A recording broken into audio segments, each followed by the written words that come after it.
Welcome to Natural Recovery from Suffering. This is Scott Killaby. Well, this is a tough subject because this is my bailiwick. This is what I do. I'm a non-dual teacher, so to speak. I've written 7 books on the subject. I wrote a book a year for 7 years. I had a lot to say about it because the realization itself was true and real and profoundly transformative in terms of just, well, not on the human level, but transformative in terms of the shift. I mean, I went from believing in separation to not being able to experience it. But of course, I didn't know that I had buried emotions. That's another part of the story. But with regard to what was conscious, it was a true realization. But man, what drove me to teach? That's more complicated.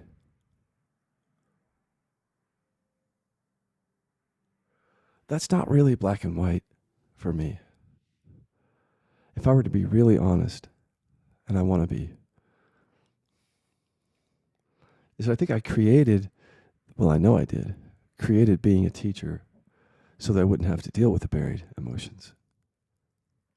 In part, and I wasn't conscious of that, but if you look at my life, I became an attorney who fought discrimination. I was fighting the good fight. Someone with buried anger, and at that time a victim consciousness, but I was fighting the good fight. I had to be good, and being that kind of attorney allowed me to do that and take down the big corporations and all the discriminators. Take down. But I did it without being real. So I was taking down from a mask that I couldn't express my true and authentic feelings around things. And so I learned to be intellectual as an attorney and learned to argue well. So that masked my anger that I had buried since childhood. And I was really one of those attorneys who didn't like to argue because I didn't want to get that close to anger. So I used my intellect to keep me safe. I landed in the mind, in a profession that allowed me to stay safe. You would think, well, as an attorney, you can get angry. No. I was a good mediator, basically, and a transactional attorney. So I did a lot of casework and legal work briefs, criminal work, all kinds of stuff, really. But for the most part, the whole position was there for me to sort of be the good attorney, the hometown attorney. And when I got into the mental health and addiction treatment field, I fought against the fraud. I fought the good fight against all the treatment centers that were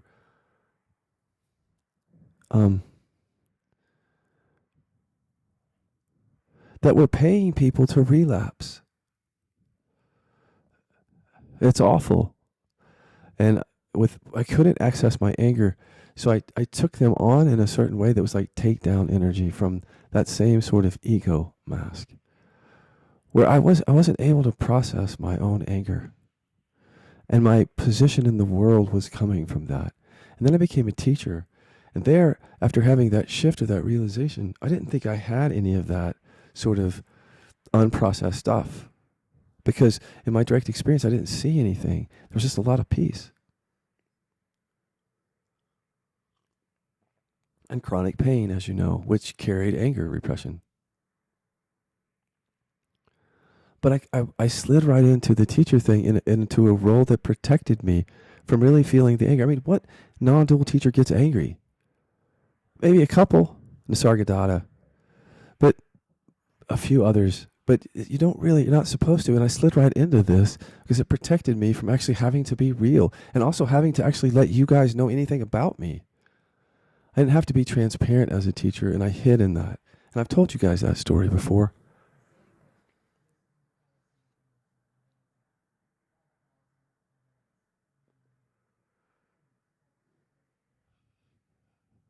And then here I came out of anger repression. I did anger repression work. And come to find out I had that buried rage that had created cancer, apparently, and spinal stenosis. And that's serious business at that point. So I had to get angry. I had to finally do it. And I want you guys to see that. I want you to see it. You've never seen that. But I had to get angry at myself. I had to get angry at what I had done in the world and what all these other teachers are doing in the world, just so willingly handing out pointers that don't get to the root of suffering and keep people who are already traumatized in a trauma state and sell them just a recognition of awareness that doesn't get to the root of suffering. And so many of us get sick after it, after exposure to these teachings and practices. If you really understood the bypass as well as I do, you'd be really fucking pissed. But so many of us are anger repressors and we can't. I couldn't.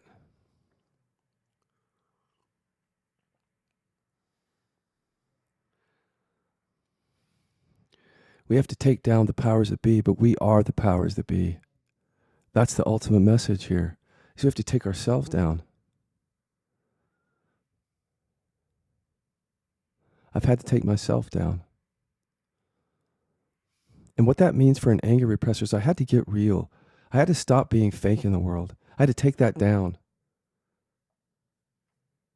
I had to show you this part of me too. You have to see my anger. I can't do this. If I can't be myself, then I'm not doing this.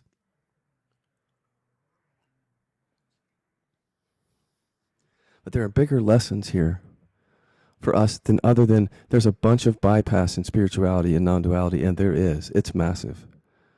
That's part of the message tonight, but the other part is we have to take ourselves down. Because I'm just going to speak to the anger repressors and the audience. Until you can feel and express anger to the people that you're angry at, you will do something to try to control or shadow or you simply will not, you will suffer.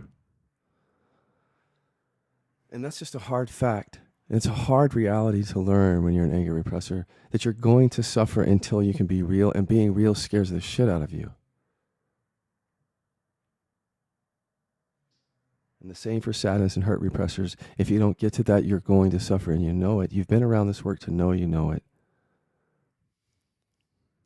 It's just the reality of trauma. I didn't create it. It's our reality that we have to deal with now that we've seen it here. And this is blowing open a lot of structures, but all those structures are within us.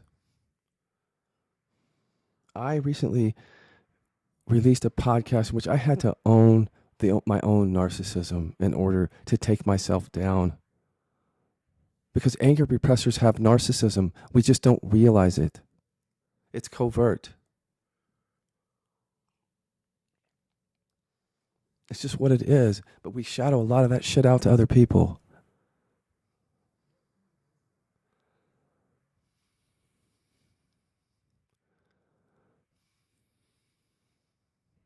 And there's a lot of anger repression in spirituality.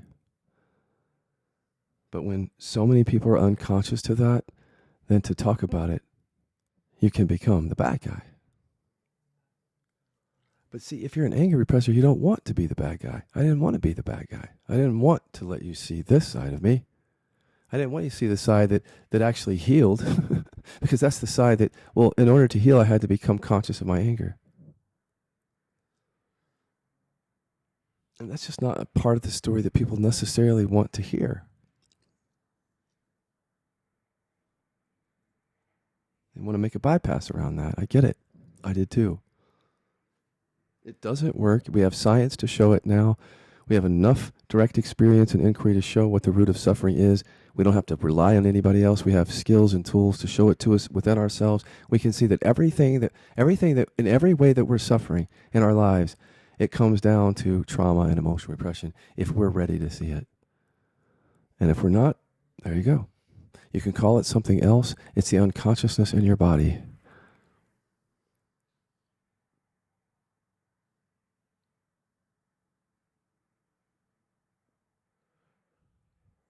And for me personally, I just want you to see my anger because I'm tired of being fake.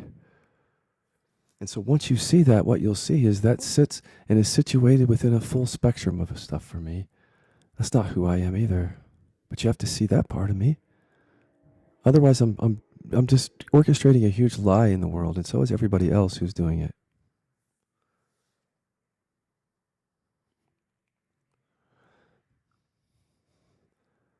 if you can't get pissed at the people that have misled you, including if you put me into that, if you can't get angry at them, if you're an anger repressor, you're not going to be free. You have to. You have to.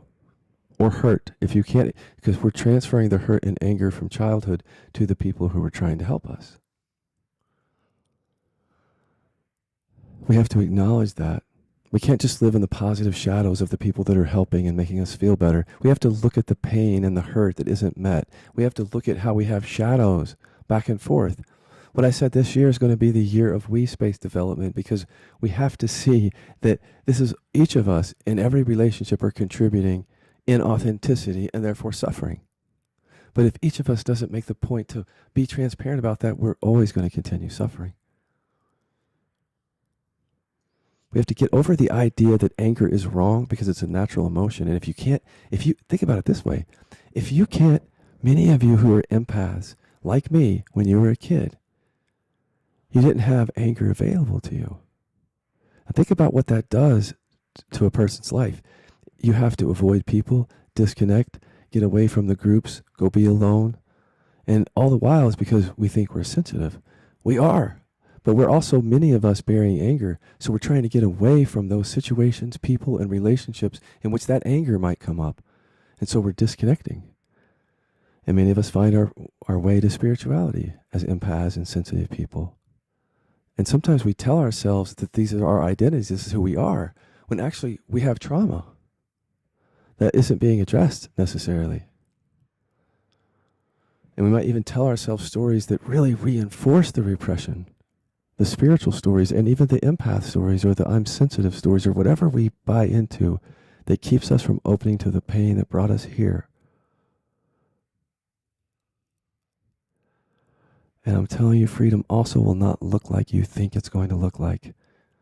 It shocks me what it looks like. It's not always nice because that wouldn't be real. It's just what it is. You show up as you show up. It could be any number of things.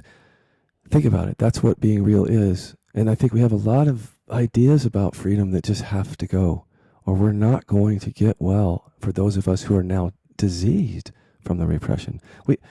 What I'm inviting people is now, look, I don't know about the people who are coming to the Enlightenment Search now. I don't know if I'm reaching them because many of them haven't lived the bypass enough to suffer. But many of you who will be listening to this tonight, even if you're not doing this work, all you have to do is look back and see how long you've been exposed to Eastern practices, including my work, and you did it and you're still suffering. And these teachings out there, and you're still suffering. And maybe the suffering has turned to, again, disease or chronic pain, but that's suffering too. And you ought to investigate whether that's coming from some emotional root. Because if it is, then that's what got missed on the path. And that's what happened to me. So I discovered that.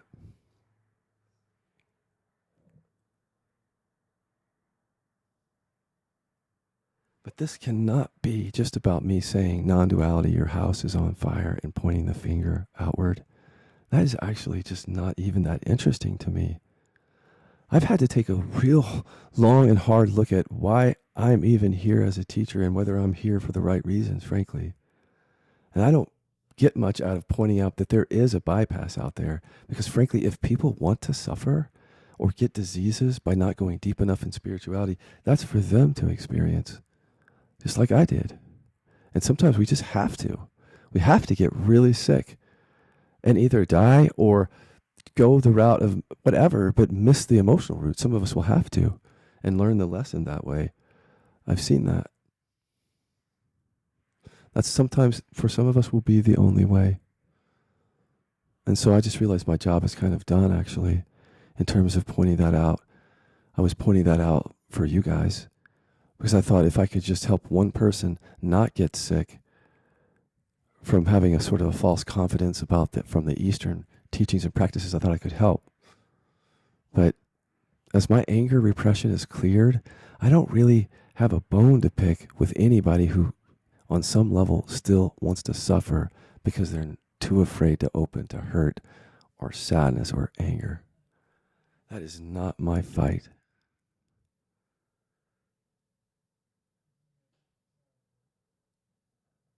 So stay tuned and let's talk about why I'm still here as a teacher and whether I'm going to stay.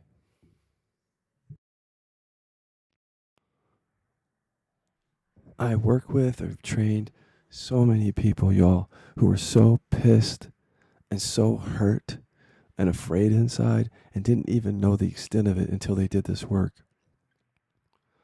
And they're waiting to go and just unload a bunch of anger on teachers and people that have helped them, but they never got to the root of suffering and they could never speak up to those people.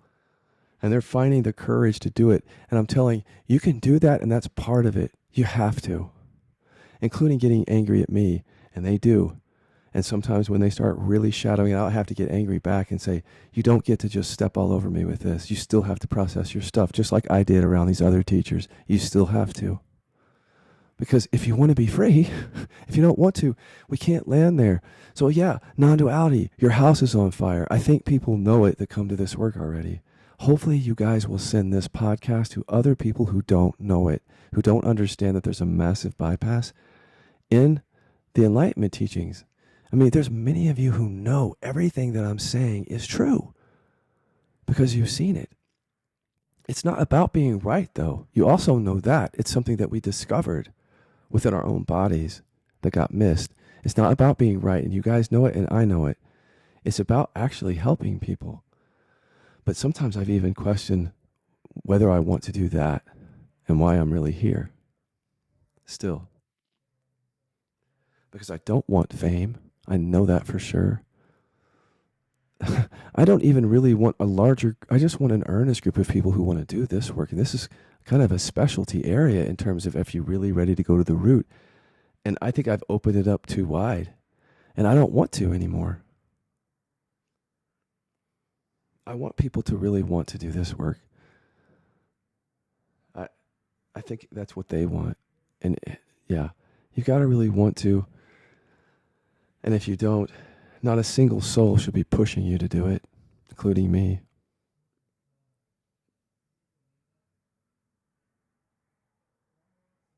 And that's what I've had to come to terms with is, why am I here?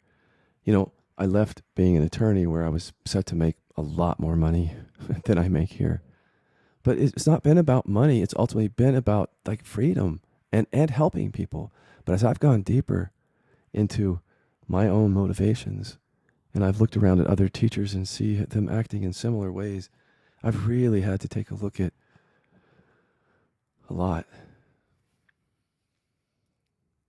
I mean, I haven't even made much money in this last year. You know, you might think, oh, you're a rich teacher. No, there have been many months where I haven't made much at all.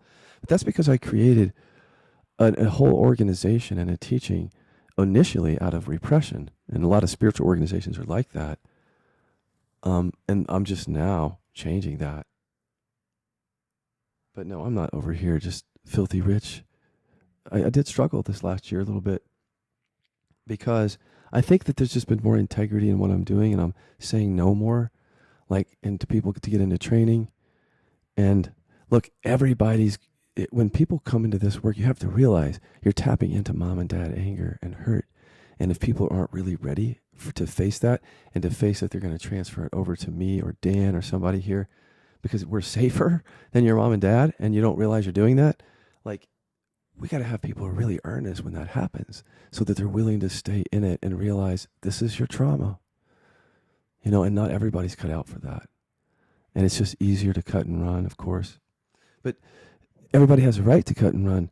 But we don't have to open the doors to everybody here, is what we've realized in the last year especially. Not that we want to close the door on anybody, but, if people want to go out there and believe that there's this enlightenment or something or whatever you're looking for that you can find without getting to the root of why you're suffering, good luck with it. But that's not on my shoulders anymore at all. I don't know why I carried it at all. I'm not anymore. I think I was just trying to help, and that help was extending more than I needed to or something.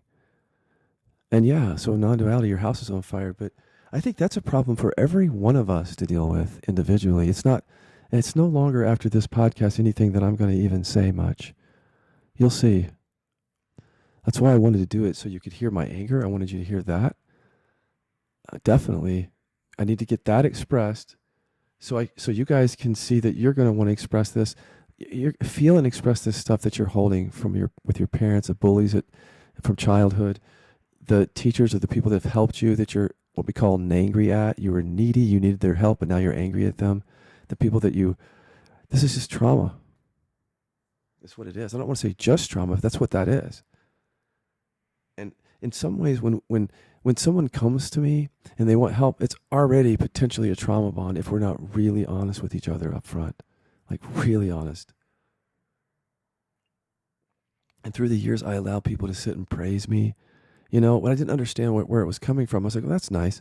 But, after the fourth session of somebody praising me, that they're avoiding something, and here comes the other shoe dropping, right?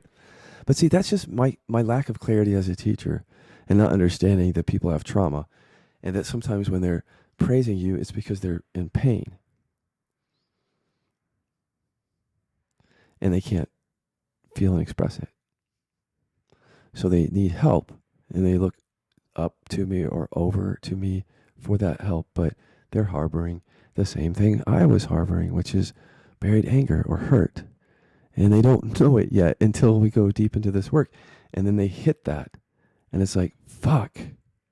And it's easy to leave or shadow it out to me, right?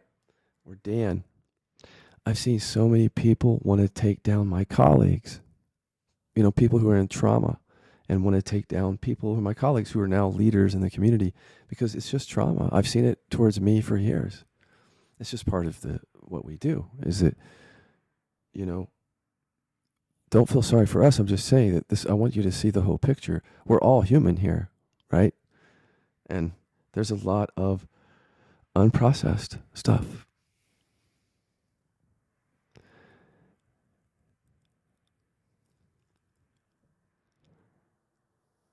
So why am I here? Whew, that's a deep one. It's like I can't just answer that. Many times this last year, I just wanted to go back to practicing law. Actually, I just didn't want to even have any money tied to spirituality at all. And if I thought if I still teach, it'll just be just that. I haven't made that move, but it's certainly something I thought about. But then I thought, well, I want to make sure I'm not running either. Because I've always run from situations if I couldn't feel and express what I wanted to. But by being able to feel and express this, it's not a running thing. It's like I get to feel and express that, wow, I really created a teaching and a bunch of pointers that did mislead people like a lot of other teachers. And I want to change it. And that hits people's buttons, It does. Because I think this is the stuff that we didn't want to deal with when we came to spirituality. I know I didn't. Buried anger? No. Until I realized that's the root of my suffering. But I also want to just I'm going to stay around. I'm here. Why am I here?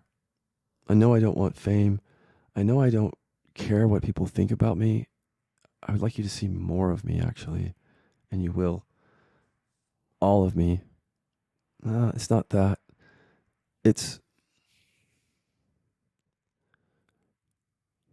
gotten pretty pure for me. Except that I'm just looking to see, do I want to connect money at all to what I do? I'm really looking at that, or how do I want to connect money to what I do? Because what I've done actually is given it away too much. Frankly, this is really good work, and I've a members area for $30 or $40 a month. You can come and get all you need, really, if you're skillful. And that's great for you, but that's actually hurt me in the last year financially. And so it just makes me look at everything around that. Like, because on one part of me just wants to give it all away. My staff throughout the years have had a joke. It's like, oh, I wonder when he's going to go just give it all away on YouTube. Yeah. But no, I don't want to, because this is value. And if I give it away, I can't pay my bills. That's just a sabotage. So I'm actually learning to have a different relationship with money, and this stuff is what I'm doing. I'm telling you. But in order to have a different relationship, it almost had to all be sort of destroyed, or just I don't know how to say it. It's like with real trauma work, it's very disruptive, just very, in a great way, like totally freeing. But it just ends up looking very different than you thought. I don't want to scare people. Yeah, I do. I actually want to scare people away who don't really want freedom. But I also don't want to unnecessarily scare you when really it's a process. And if you stick with it every day, it rewards itself, or it's very self-rewarding and challenging. But I also want to, do you really want to do this work? That's what I want to say to you guys in this podcast. I'm so glad if you do. But remember what we're doing here. We're getting down to the very reason that you're suffering, the root of that. And it's the thing that these teachers never set me down and, talk to me about. And there's where I want to go back to them for a second. This might be one of the last times that I talk about this, frankly, about other teachers, because it's because where I'm at personally. Like, I don't have any stored anger towards them. I still see the bypass, and it's so obvious, but I just don't know if I have energy for that anymore. Like, I think that's been a part of my life, and I needed to go through it. And I wanted to do this podcast, but it feels like definite a redirection of energy now towards we space and relationship, and really correcting how I came into this role as a teacher and trauma bonded with people, and how people are still doing that here, if they are. Or you see what I mean? Like we space. I want to be even more conscious and transparent about why am I here and what am I getting out of it, and what are my facilitators getting out of it? Or are we trauma bonding together in a way that keeps you suffering? Are we showing you the skills that we know, or are you becoming dependent on us in any way? Are you standing on your own 2 feet? Are we making it about that? Or are we making it about something else that's more about codependency or something? These are the things I'm going to be looking at this year. It just seems like it inevitably has to go there, because for me to end this chapter where I've expressed my concern about the bypass and the teach, for me to let that go now, it feels like I want to open to we space, and just creating something really new is where I'm actually at. Despite all this stuff that I'm sharing with you, I kind of know where I'm at now with this work. Is just the tools are already there. There's just more development and context around understanding the whole thing between a teacher, a student, even a therapist, and a client. Any kind of relationship, sponsor, anyone, where one goes to someone else for help. And then what is unprocessed in both of them that makes it difficult for the person seeking help to actually be free? What's it in both of them that makes it? And that's just a sticky issue, because most teachers don't want to talk about that. They don't want to talk about. So what I've been looking at is what's still unprocessed for me. I want to talk about that in the next segment, actually. Stay tuned.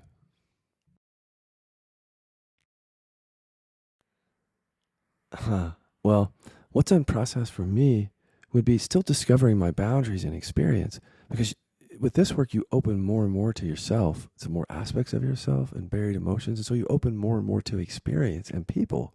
And that changes everything, because then it's like as you open to more experience, you have to discover who you are in that new experience. By opening more to someone, you have to see what your boundaries are. Right? What are they? What are boundaries? It's just a no, is all it is. Can you say no?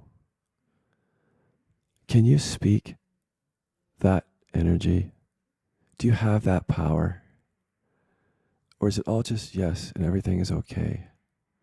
Because see, if you can't say no, you probably bury anger, and anger repression is a source of suffering. So what I would have unprocessed would be, I know, still discovering boundaries. Like I had to deal with somebody very close to me with a mental health issue. I had to discover whether, do I want to stay here? Is it safe to stay here? Or do I need to make a decision to go? That's something I could have never known through a teaching or a philosophy. I had to live that and open to that person and see what needed to happen in that moment, in those moments. You can't teach it. You can't plan for it. You just have to live it. I'm seeing where my boundaries are in all of my relationships, from training people to teaching people to personal relationships. I want everyone to see my anger because that's part of me. I don't want to put it on people. Everyone needs to see it because I don't want to hide that anymore. That's not healthy. And so that's just going to make some awkward moments. That's going to be uncomfortable for people at times. But in the end, we're all going to heal more and be free because we're creating that space where it's okay. And that's really important. You know, even if it means you see me get angry like this at these other teachings, they're fucking up bad. I mean, they seriously are. If they don't take in responsibility for it or accountability for it, and you ask them about trauma, a lot of times they'll be very flippant with you, even though trauma is the root of suffering. But in the end, I'm telling you, it doesn't even feel like my dog to fight. It's like my house is burning. It's been burning for a while. I'm just watching it burn. I'm enjoying that. All the structures that I created that are in any way associated with my repression are burning. That's the freedom. That's a real thing that happens here. I'm just putting words to it, but your life changes. You're transformed by this work. If I didn't show up in a way that was very different and transformed, why would you do the work? And by the way, you don't want me showing up as your shadows, as something that you want to see. You want to see what a real human being is like. You need to see my anger, especially if you're an anger repressor. You just don't know it yet. Even if it triggers you, it's supposed to show you what you can't open to. Or hurt, what you can't open to. Someone heard me cry on a podcast and they got triggered by it because they're a hurt repressor. See, it doesn't matter. It's where you come from when you feel me feeling things. But can I feel those things? Can you?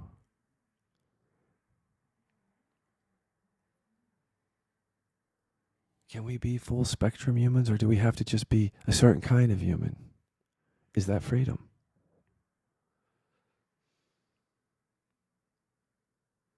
I can't claim to be done. I don't know what that is. I think that people get in a lot of trouble for themselves when they actually believe that. I can tell you that I don't store anger. I can go into my body and tell that it's not there, stored. That's all I can tell you about that. That's all this work is about. And so there's a lot of freedom. But my freedom might not look like freedom to you, especially if you're in repression. You might think, man, he's an idiot. He's not clear. You might think whatever you think. I get that. But what I've also realized is I don't have to prove anything to you. It's because I've had to look at what I'm doing here as a teacher, as I said, more than anything. All of it, as my house has been burning. All of it, guys, including the part that couldn't show the anger, including the part that couldn't open to, who couldn't cry, who couldn't be real, who was conscious and awake but frozen at the body level around certain things. And I think that's how a lot of people are going to get here in the Eastern practices, awake to some degree, but then frozen at the body level, where the suffering is being generated from.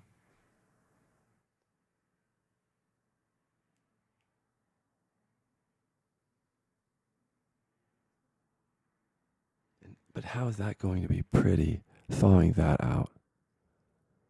You see how we're trying to stay safe from that? I meet so many people who so innocently still want that one experience to happen where they don't have to really feel anything that they buried and now they're just free. And they keep looking for that and looking for that. And I keep saying, that's the repression mechanism, looking for that. And where did you get that idea? A lot of you got from us teachers who tell our stories of the awakening experience. And as we're done, the ones we tell you that we're done in some way. So you're looking for the done. I get it. But that's our fault for not being clear, because what is done? Even if we don't say it, why are we implying it? All I can tell you is I don't have anger repression. If tomorrow I find something else, I have to report that. I don't have to, but What's the whole point of trying to help people open to their experience if I can't open to mine?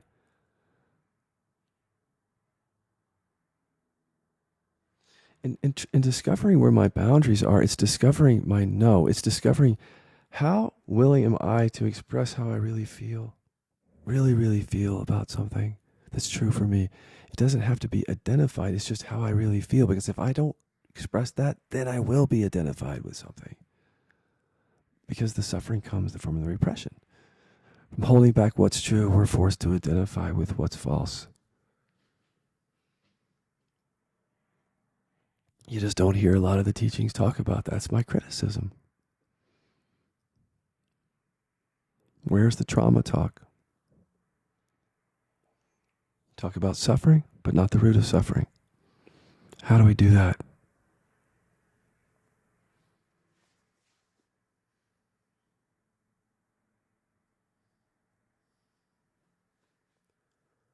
God, I just feel much more loving though. Even sharing my anger here with you tonight, I feel so much more settled in this being a teacher because I've gotten I've gotten angry at like a facilitator colleague and trainees, but and that all blows over because they're going through work and I'm just expressing something and they get used to it. I mean, they get used to seeing that in me, but now that you've seen that, I think it'll weed out the people who really aren't ready, actually. Maybe. I think that's why I wanted to do this last hurrah around that, just to see, are you really ready for this? Because I just work with people every day who do inquiry around, I can get on YouTube and be angry at all the stuff that has hurt me, and they can't, and they watch me do it, and they do inquiry because they were also harmed by teachings and teachers. Like I said, they're pissed. Really pissed. And many of them are pissed at me. Mainly because it's a transference. They're mad at dad or whomever, or the bullies, and their old teachers for the bypass, and then here I am, and that there's just so much anger there now that there's no way that we can avoid this. And that's how we're going to open, though, to the hurt or whatever it is that has not been dealt with until we get here. This is the deep stuff, guys. This is the buried stuff. This is stuff that you don't even feel because it's concretized into contraction, frozen in your body. And it's just hard to teach that because that's the thing we resist the most.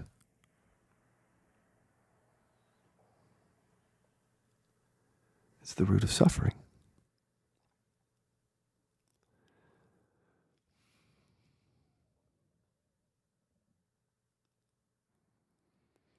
So why am I here? I want to see this through. What I started in the world, I want to see it through. I'm just going to do it differently. And I'm still discovering what that is. That's discovering my boundaries. What am I willing to do or not do, say or not say? What am I willing? Yeah, it's all about that. It's freedom. It's like, I just want to have the life that I want now. I want that. If anything, I want that for you. That's it. The life that you want. And, with repression work, you can have that because it gets to the root. I really think that. But not everybody wants that. I've learned. And I didn't really want that deep freedom because I was willing again to get cancer or chronic pain before getting angry. I stored my anger. My system chose those things, you could say, over anger. So I know as I look out to people with buried hurt or sadness that their systems are choosing suffering unconsciously over that buried stuff. And then as I talk about the buried stuff, nervous systems will choose disease even over freedom. We can't help it. They'll choose chronic pain and contraction to hold that energy there. And it'll even fight people who talk about it like me, because we're self-protecting. But I'm going to keep fighting in a way, not from anger, but from hopefully clarity. Fighting, but not fighting those teachers. Like I say, this is it. on that. I wanted to go out once here so you could hear, and maybe it will spark something in you to finally get to the root of suffering.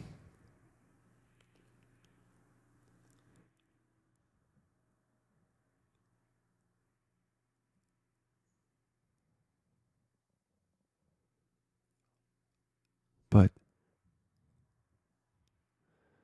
just now, I'm actually feeling such a deep peace, really. There's something about being yourself that is like deeply peaceful. And I felt this way in all my relationships. Because even if they saw parts of me that I had hidden for so long, whatever word is right there, even if it was messy when it came out, the peace that I brought to the relationship on my side was helpful and really healthy for me. And it wasn't a peace that avoided anger. It's a peace that you can only have by being yourself. When all parts of yourself are online and you don't have to look at somebody and hide something that is real for you, whatever that may be, even if it's not pretty. It's a whole nother level of peace and joy. The joy is just amazing because the joy comes from the energetic part of it, just releasing old energy layers. And then with that, there's a lightness of being that comes embodied if you go all the way.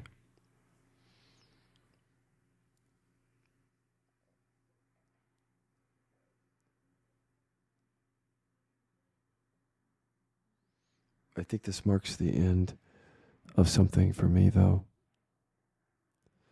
As I've just been, just a story, just watching my old teaching burn.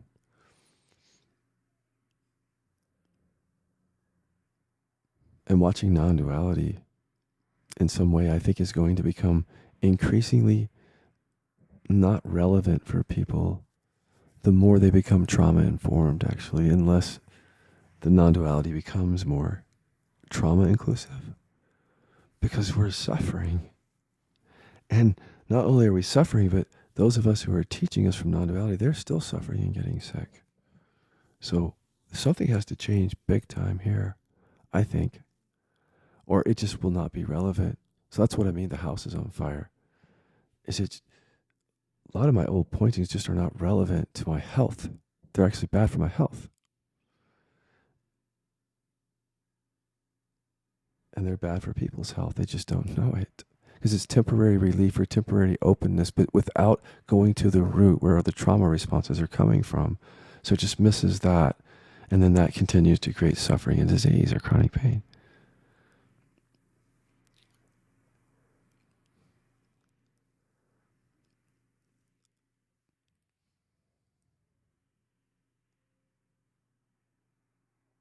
But I have realized that I don't have to do anything. All I have to do is say, hey, the house is on fire. And then you can just take a look and see if you think it is. In other words, is there a massive bypass? Are you engaged in it? Because that's what I saw with my teaching and what I see with a lot of teachings out there.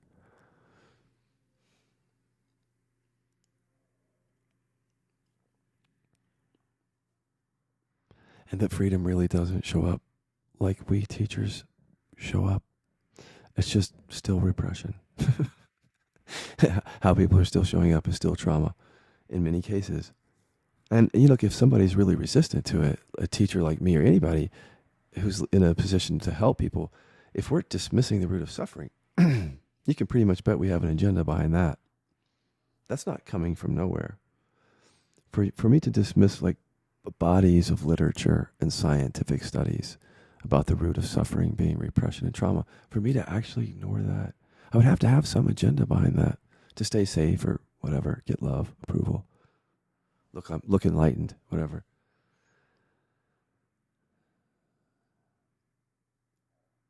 I'd rather you leave this podcast just thinking I was angry rather than enlightened. I think it sets a different tone around non-duality and what it's all about. Because I think a lot of us are going to have to actually get angry to be free because we've buried anger, for one. But the other is there's too many people leaving this other mark, this imprint around it. Like it's always just sweet, lovely, peacey, peaceful. Well, yeah, no, it's everything, actually. It's the allowing of everything is the true freedom. It's not always just nice and sweet and kind here and won't say any bad thing about anybody. But ultimately, the takedown energy, we have to turn that inward instead of outward, because what I invite you to do when I point to these teachers is see that you're already angry or hurt, is what I'm actually saying. See that? And if you go into that, you'll realize you're angry and hurt at people from childhood, and that you actually do want to take them down. You're hurt, afraid, and really pissed, or really pissed, but you buried it. So you already have this takedown energy, is what I'm saying, in one way or another. And that is also the thing that has an issue with authority, right? The takedown energy. But what we ultimately have to do is turn that inward and see, oh, I'm the narcissist. I'm the aggressor. I'm hurt. I'm the victim. I'm doing all this. And open to all those emotions, even if they're ugly sometimes, because that's what's earnest. If you don't know how to do that, you're just human. we're unconscious, but we have some skills for you. It's okay, because I missed it too. But this is my last hurrah, and thank you for listening. And now that you've seen this anger, if you've seen it, and you felt it, because you should feel it, because I'm fucking pissed at this teachings. I can't believe that more people aren't. I'm actually pissed at the people who get pissed at me for being pissed. Because it's like, God, all I'm trying to do is show you something that's already happening, and you're getting mad at me for that. But I'll keep talking. I'm going to keep talking is to you guys instead of about the teachers, because if you keep doing the bypass, there's nothing I can do about that. That's on you. This is totally on you. And if you want to suffer, you will. I'm just telling you, I've been around this scene long enough. KI is not the only way. Just go somewhere to get to the unprocessed emotions. Get to repression is what I would say to you. You don't have to come here, but make sure that you're really working on the root of suffering wherever you go, right? Why wouldn't you want to? Go research what the root of suffering is in the science. Go really see what it is when it comes to emotions and trauma. Go read certain trauma research. Find out for yourself, and then do some KI or some work that shows you that you have repression. And then what you're going to see, this is going to burn for you. This whole thing's going to start burning down for you.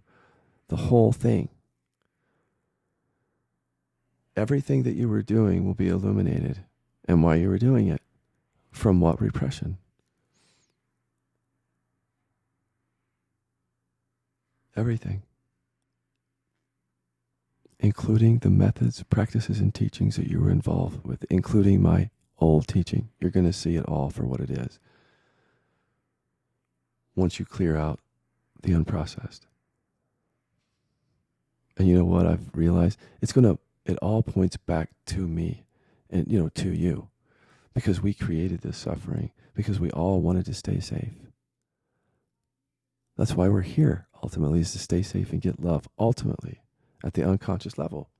So that's the stuff we have to make conscious, right? Or we're always going to be here to stay safe and get love, which means we're going to be here keeping emotions buried. That alone ought to make you want to go deeper than just settling for something like that. Thank you for listening.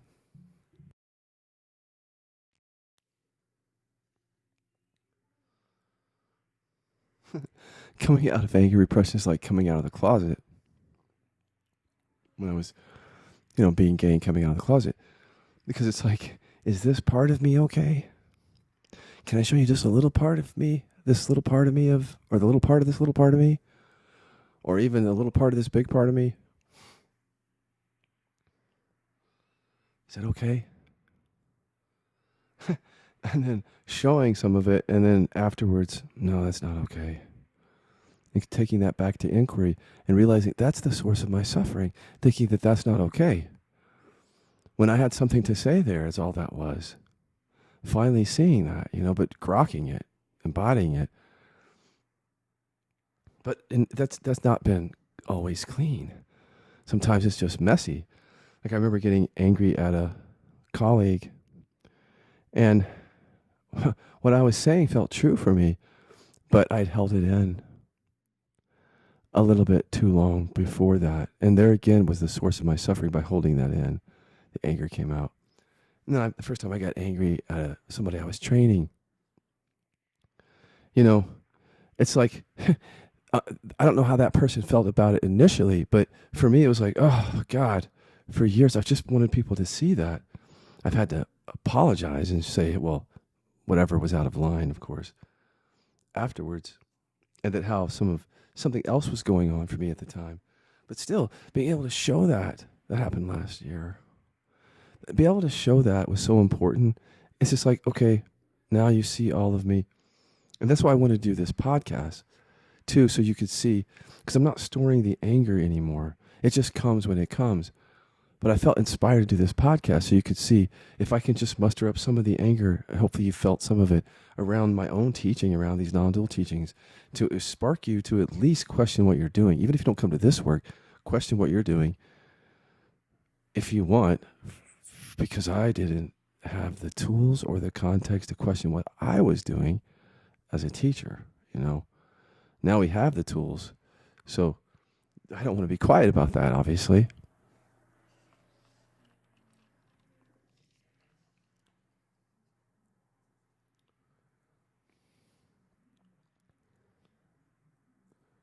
Although some might want me to, because they don't want to see any sort of criticisms. Just makes them feel uncomfortable.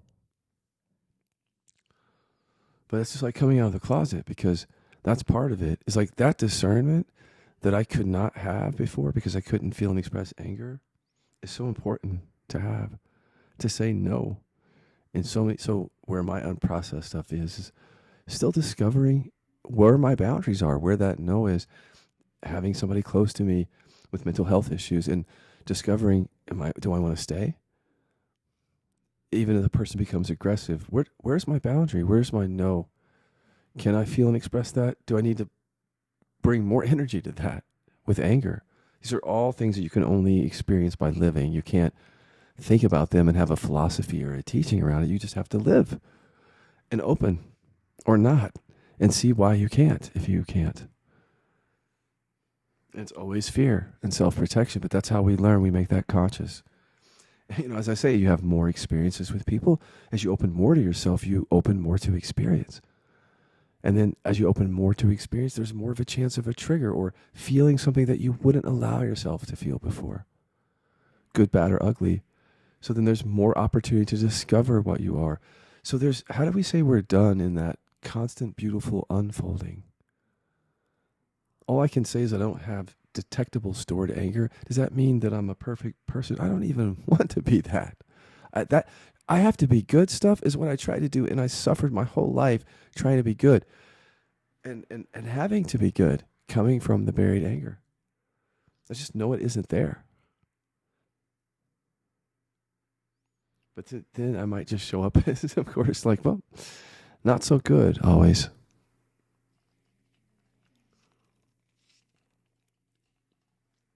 And I don't know. It doesn't matter. Because it's like when you come out of the closet, you feel more at peace with everything. With yourself. And so therefore, even with relationship. It's not a lot different. I mean, being in the closet, hiding that part of myself was so painful and so scary and created so much suffering. And then to reveal that part of myself, just like people are doing now, where they reveal that they've buried hurt their whole life. For example, they come to this work and they start opening to it. I sat with these people. It's the most beautiful thing to watch them open to that, or to somebody to open to like rage. You can't believe how beautiful that is to watch. When this person has felt disempowered their whole life, even if it's anger at me, if I'm lucky, they'll express it. If I'm not lucky, they'll just be triggered and they'll be in their head about me. But I'm telling you, these emotions, when we open to them in a we space, and we have inquiry where we can open to it, it's not about being angry at each other. You'll see that happens from time to time. People ask, well, if I do anger repression work, am I going to get angry at my elderly mother? Well, I don't know, but it's only your consciousness that's already scaring you about that. It can't even imagine freedom in that area. So it's just imagining terror. So I just say you have to work with that consciousness that you have right now that terrifies you around basic emotions. Because I can't, no matter what I teach or say, your system, it's like gravity. The safety programming will always win. And always want to pull you into, I don't want to go there. I don't want to go there. I don't want to feel that. I can't contend with that, right?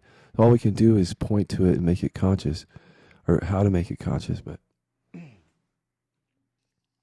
certainly don't want to give you the kind of pointers that the other teachers are giving you, which as far as I'm concerned are, I don't know what to say about that. I mean, they're good as long as you bring inquiry to the unconscious stuff, but if you don't, then you've got pointers that basically give us, again, like moments of freedom, but where's the embodied, like, I can hold everything's allowed fully. That's a different thing than just I'm awareness, or everything comes and goes to no one, or whatever that is.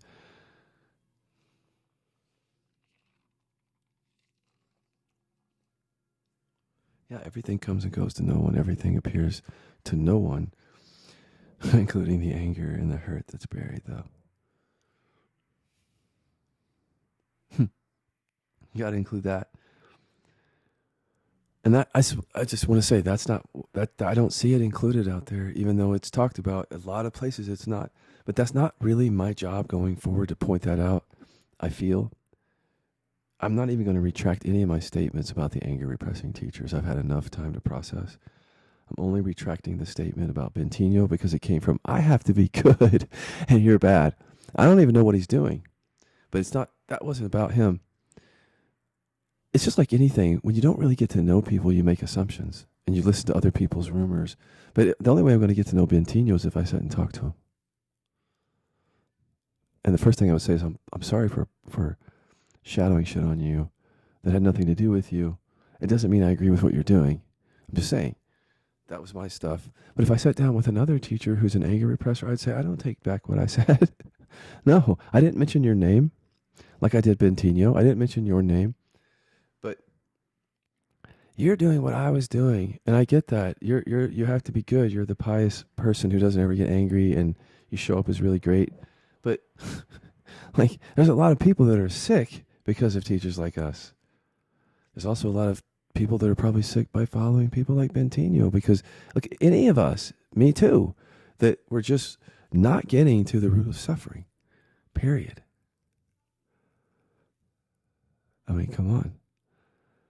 How sick do we have to get, even the teachers, before we recognize this is going on? How many people? The spirituality is not making people sick. It's just missing the root of suffering for many people.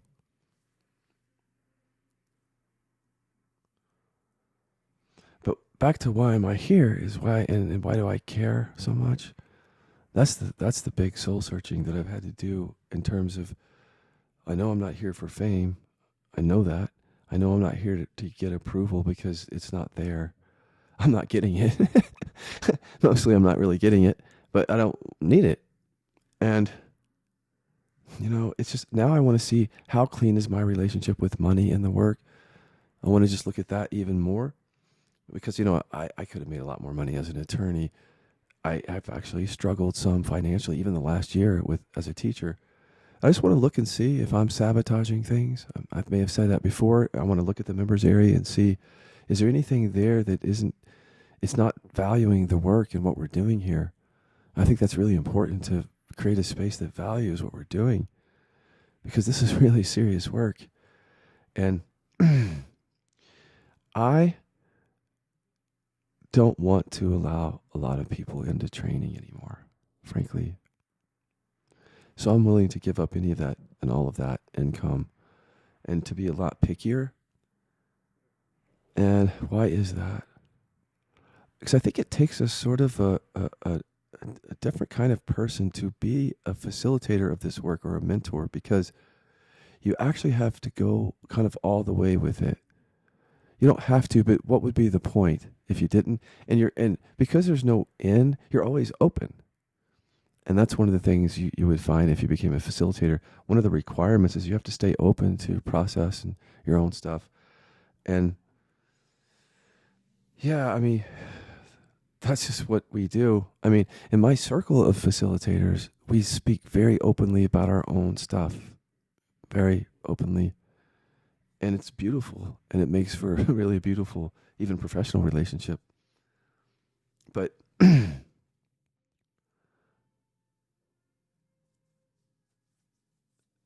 it takes a kind of a, I don't want to say a special kind of person, because that puts it into a category it's not.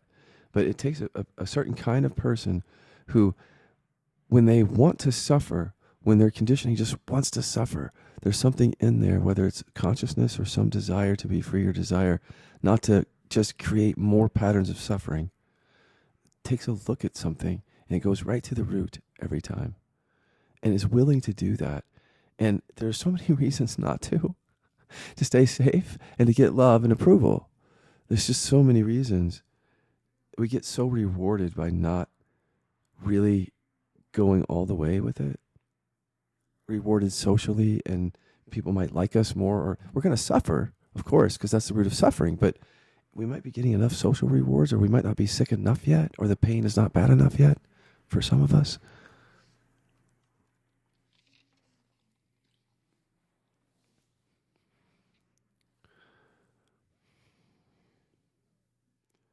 And so I just closed the gate. We did on training. We still want to train people, but that was part of our sabotage, Dan and me, by not taking a closer look at the standards and what we were looking for. Because what we're not looking for enlightened people, we're looking for earnestness. And earnestness just stays open. It doesn't claim the enlightenment. If there's repression, it's reported. If there isn't, it's reported. If there's another repression found, that's reported and processed. And it just stays open around that. You don't have to tell the whole world, not everybody. It's not everybody's business what your stuff is, but if you can have just a few relationships at least where people can really know you, it's amazing. It's just amazing. I have that with Chester. I also have that with others here. It's what this is about to me. I tried my whole life to disconnect. That's why I'm such a loud voice, or have been, around this, because I look around and I see a lot of repression and disconnection and separation, even in the name of spirituality. Like detaching from the world, from people, from relationship, even from thoughts and feelings, and hanging out in the transcendent, not knowing that it's a trauma response in that way because it isn't embodied yet and we're afraid. I've just seen it in myself so much, and I can see it in other people and other teachers. But because I don't store the anger for them, I'm not going to retract those statements. I'm just going to say, I think this is it. The house is on fire, for sure. I mean, the way that awakening is taught, I think it's totally on fire, meaning if you don't see the issue with that and how that might and probably will become increasingly irrelevant in people's lives, to point in a way that doesn't get to the root. You've got your Gen Zers coming, first of all. Gen Zers are not going to stand for anything that doesn't recognize trauma because they're just awake to it in their own way. Not awake in that way, but they're woke to it. And I think that those people get older and they come into spirituality, it's all going to change. The science is all here showing us repression and trauma is behind a lot of stuff. It's just all moving in that direction, in my view. And I just want to see the non-dual thing survive, actually. I think that's why I'm doing all this, because that shift in perception has been so beautiful in my life and so challenging. It's I want that to continue. I want the people to discover in future generations that there can be a non-dual realization. And I think if we keep not getting to the root of suffering. We're gonna create so many problems here with this that nobody's gonna want to. We're gonna be so turned off by either spirituality or non-duality because of all this that we'll lose those traditions, actually, because there's something of great value in these teachings. Even though the house is on fire, the value is in the possibility of actually knowing and living and embodying what you are. I mean, where else do they talk about that? Truly. And that's part of where the anger comes from, and if you'll find it someday too, if you're an anger repressor, because you care. You care because you've had realization. Many of you will have it. And you'll see, once you really embody it, like what we were doing when we were bypassing.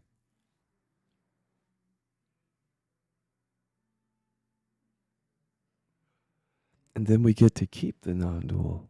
Well, I don't know what that means. How are you going to keep it? What I mean, we can keep talking about it. It's the context for our lives. There's non-dual awareness here at the basis. And then everything happening to and within that, that's still very rich if we include the stuff that's buried. If we don't, it's just more bypassing.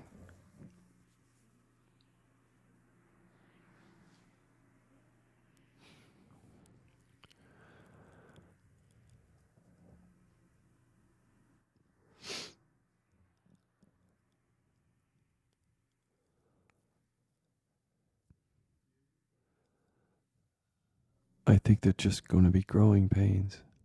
That's what happens in transformation.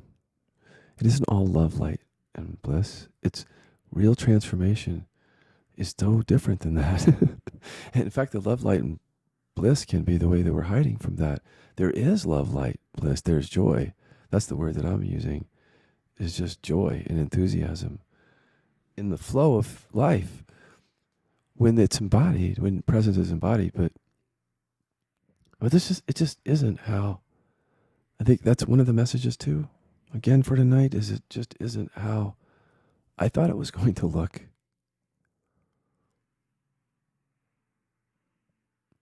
And how I thought it was going to look and my anger repression went together. Totally together.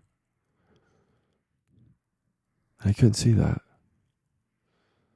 That's why I'm eager to let you see all of me now. Not eager, but open for that, to that.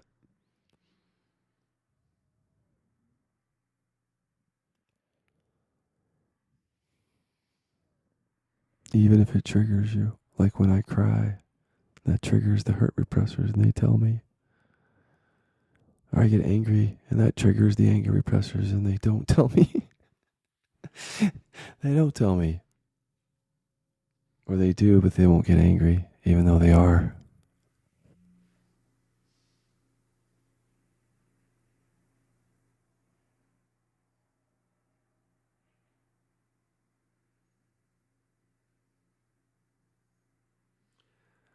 I was just glad, or I hope we can feel each other, that's all. And I think that we're going to go deeper in the future if we can embody presence as humans. I think that we're going to communicate and know each other differently as we get over this hump of repression and trauma.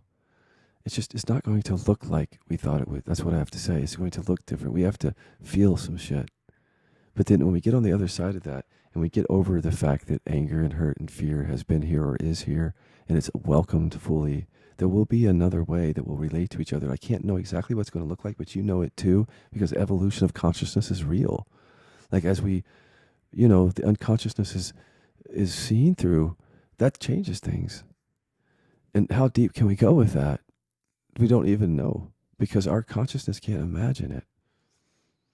The present consciousness. That's the reason to do inquiry, I think, is to know that right now,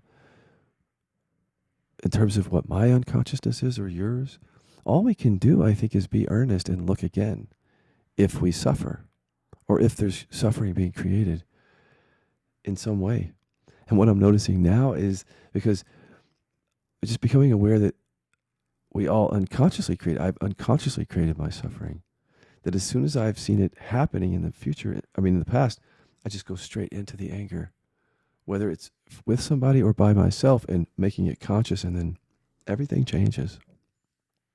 Nothing is a block. It just doesn't look pretty all the time. That's why we were sabotaging ourselves. We wanted it to look a certain way. We were looking at our own shadows, right? When we start doing the really deeper work, we see we can't rely on our shadows anymore. We can't rely on the safety of knowing what it's really going to look like and how we're going to show up and how other people are going to show up or how they even should show up. God, it just feels like so inclusive when you do your own repression work, because I've been able to be with others and find my boundaries and stay connected to them. Not all of them, but stay open to them by opening to myself all those colors of me and coming out of the closet to them and they to me. And it's how we all discover it's okay. All of it. And somehow in that, there's the awakeness. See? But it isn't something that we're trying to attain. We're simply opening to experience and being willing to look at what makes us unconscious. Like, where's it coming from? Not, can I be the awakeness and then just be free and not feel anything? Or can I avoid this whole thing about trauma? But can we take this seriously this way? Can we, if you're interested, think of the path this way, is, of course, awareness. That's where I agree with all the non-dual teachings. As much as I've ranted and raved, or I could, about that, and no problem with that. But where I agree is a lot, actually. That if we embody it, I agree totally. I agree everything appears to no one ultimately. Everything comes and goes, or it's all you. All that I agree with. That's why we don't want to let the non-duality itself die, that history, that tradition, that realization, that possibility in people's lives.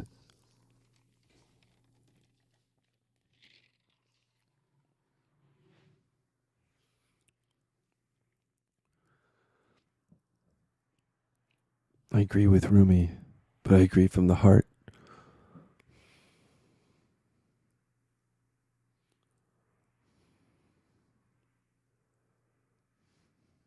I agree with those teachers in the past who took a risk and talked about opening to anger or buried hurt.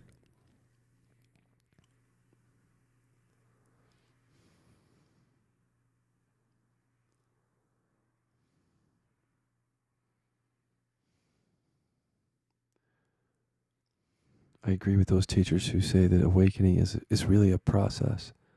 It's not a wham bam, thank you, ma'am. That, the awareness is already here, but that they honor the layers of unconsciousness. I agree with them. But I can't agree with everything, because agreeing with everything is coming from trauma. So if I can't disagree with some things, it's not healthy. That's what I've come to know. Even if I have to get angry about it, because sometimes you have to raise your voice just to be heard, because we're in repression. I'm not raising my voice right now. I'm just saying sometimes.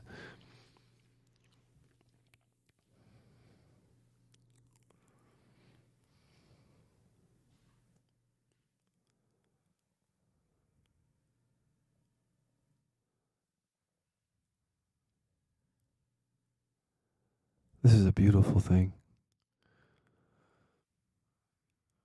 What you will go through when you come here is a really profound. I've not experienced anything like that, like what I've experienced in the last few years. I know a lot of you have too, the ones that are listening right now.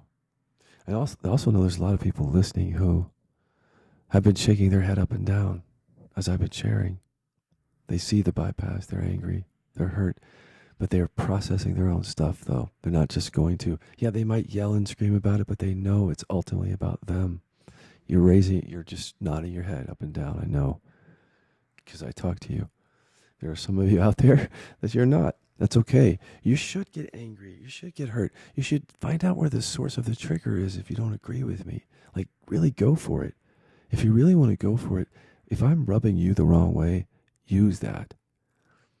Because you can access your anger or hurt towards your parents or the bullies by just being angry at me. But if you just stay triggered in your head about me and just shadowing me out, you won't get to it. That's why I had to go deeper with these other teachers. I couldn't just say, they're unconscious. It's just a shadow. There's no depth to it. So when I say, I've been unconscious, I know where that comes from. And I have to get angry even to say it, because I couldn't say it before, and they can't say it either. See, that's explaining to you where I'm coming from. It took a lot of work to get there. I didn't just wake up to awareness and then I can now be myself. This is a process. That's where I agree with them. Where I disagree with is any kind of pointing that doesn't get to the root of that process and why we are suffering. And especially don't agree with any teaching which wholeheartedly tries to just leave that out or even make fun of it, because there's too much science. You don't really, it doesn't make any sense. At this point, I hear these flippant answers from teachers, like they'll shrug their shoulders like, I didn't have any trauma. Well, of course, it's it's buried in your body. How would you know? It's what's not arising. It's producing what is arising. And it looks like it's arising to no one, but look, why is it still arising? The trigger, not the anger, the trigger, not the hurt or sadness, the not being able to open to those things, and therefore still in identity of some kind. Even if it's I'm done. That's the one I will not land on. I'm going to leave you with this. And I hope that this is how you'll see your own house on fire here, is to see that you can never really say that you're done. I mean, you can. You totally can. This is why I only will say, is there this repression here? I'll only say that because that repression that I'm reporting on was such a source of suffering that's important to report on that. But I can't say I'm done, because that becomes an identity that's not connected to some process that's here. We are really a process. And so if there's some unconscious process, I can't speak to that yet because it's unconscious. I can only say I'm open to that. I can't say I'm done. And what I've learned is saying I'm actually done, fully done, means I'm afraid to be open. And I'm making a claim that may have nothing to do with what's going on in my unconscious. I've seen so many teachers imply that they're done and then get sick. Imply. And then have chronic pain every day. And that I'm done is their way of staying safe and not getting perhaps to the buried stuff that creates some of that. And that's what I'm not willing to do. But I am also going to be honest, because if I'm no longer sitting here, do you know how long, before I go, this last thing, you know how long that I had buried anger as a teacher? Yes, years, like many years. It's just as chronic pain. So you're be damn sure that if I can't find that, I'm going to let you know, because that's a celebration for me. And then if I can get angry and show you that, finally, that's a celebration too. Because that's the peace of being yourself. That's a peace. That's a peace that passes our repression test. That's a peace that goes beyond the peace of understanding, because a lot of times when we're saying the peace of understanding, we're just talking about awareness. Just awareness here. It's not a mind. It's just awareness, presence. But the peace that passes all understanding has to include the deepest belief systems in our bodies, which is, I can't open to hurt. I'm afraid of the hurt or the anger, and I bury it. The peace has to actually go that deep. Think about it. Because if you settle for the peace that sits right on top of the anger that can't be expressed, or right on top of the hurt that's buried. That peace is not truly sustainable. I had a lot of peace while the doctor told me I had cancer from years of burying anger. Lots of peace on the surface. Inside, I was angry and it was eating away at me. I had a lot of peace while I had chronic pain, presence. That wasn't enough. I was storing anger, just like you guys, and suffering. I laugh because I'm not storing it, and I know that. That's a celebration. But tomorrow, if I get sick, there it is for me. I missed something. I'm going to report that. If there's something connected to it, I will. I have to, because this is my life now. If I have a trigger, I'm going to report that. I'm going to. I promise you I will. Mainly to the people that I'm triggered at, but mostly I just want to be myself, and I want to invite you to be yourself and do this work, get to the root of suffering, and get angry at the people, including me, that have tried to help you and in some way have misled you. And if you can't get angry and you're an angry repressor, that's going to be a problem. Let your house burn down. Let your house burn down. Everything that you have built from trauma. Thank you for listening.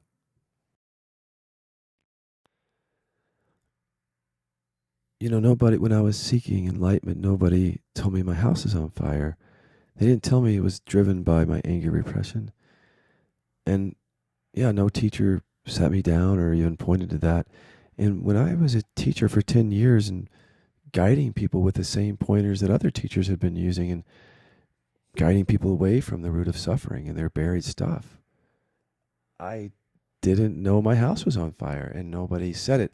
Or if people said it to me, I would be like a lot of teachers.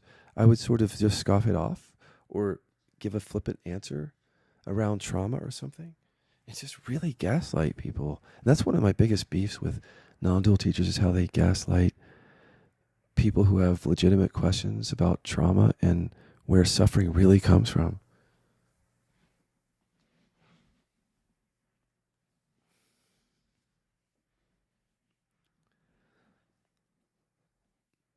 My unprocessed stuff is mostly about noticing how I can open to experience so much more, or open to emotion.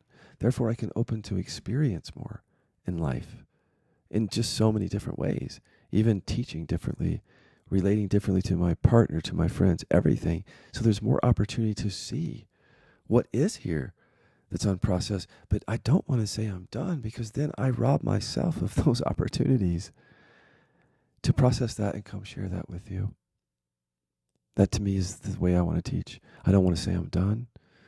I don't know what that would mean anyway. Done feeling, done allowing stuff. What? No, I can only tell you if there's stored anger, because that was or stored fear around this or that. That's all I can do. There's the recognition of awareness. And whether we've recognized that is obvious, in our experience. And so if you haven't shifted to knowing that you're the awakeness, that you're not the stuff coming and going, I want to spend more time this year agreeing with the non-dual teachers. This is going to sound weird, but I'm going to bring in pointing to awareness more in the members area in different places to show you the link to the repression work, obviously, but to point in a way that honors the non-dual, because more than anything, the reason that I'm getting angry, or I've gotten angry, is because I would love for non-duality not to become irrelevant in people's lives. It feels like once people become aware of trauma, it's the pointers are going to be seen for what they are. They're just not getting to the root, and people get sick after, or continue to suffer. Like, people really aren't embodying the realization. It's actually very rare. And I'm not even sure we would know what it looks like if we saw that, if we think people are supposed to be nice all the time, or whatever we think.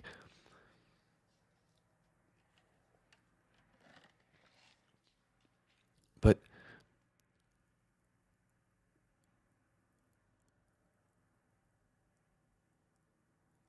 there's so many things I want to say here.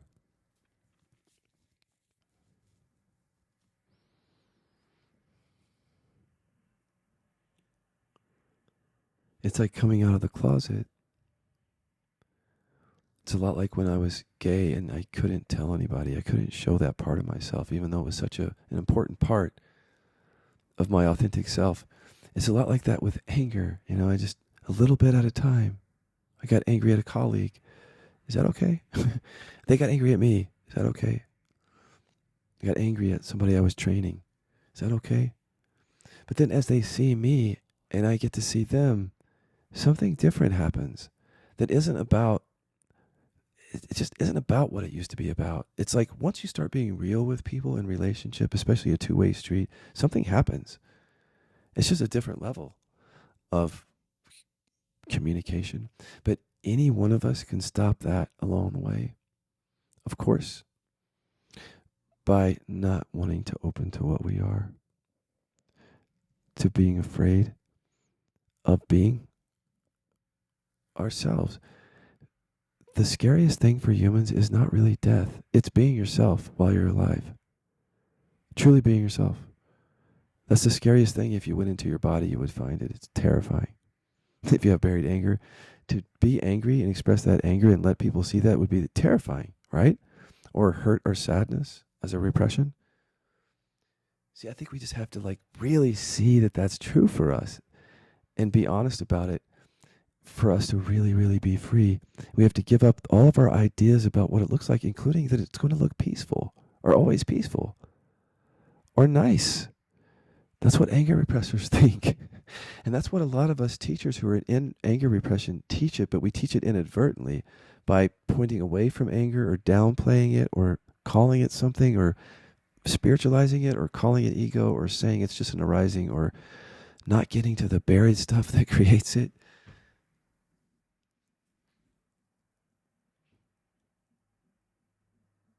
I mean, that's a lot of shit to be angry about if you think about it. But you just have to get angry and then move on. That's what I'm saying to people. I have, like I said, so many people I've trained or I'm training who are pissed or hurt. They're going to have to, they have this dilemma. It's like they have things to say to people in their lives, but they're working on being able to say and express that. Until then, they're experiencing some level of suffering. And they know now why they're suffering. Because of that. They want the empowerment. They don't want the victim consciousness anymore, and they're willing to take a look at where that comes from.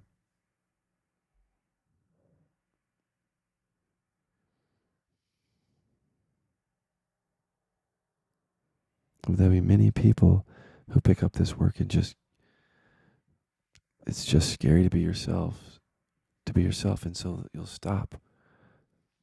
And that's okay. You have a right to stop.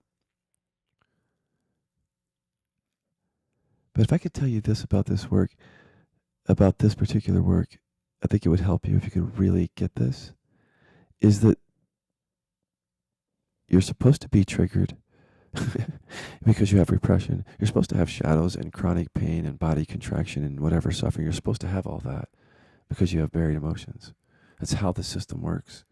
So if you can just know that I'm supposed to have this. Of course, I created this, but then you don't see it. You're not conscious of it, and your job is to become conscious of how you created it.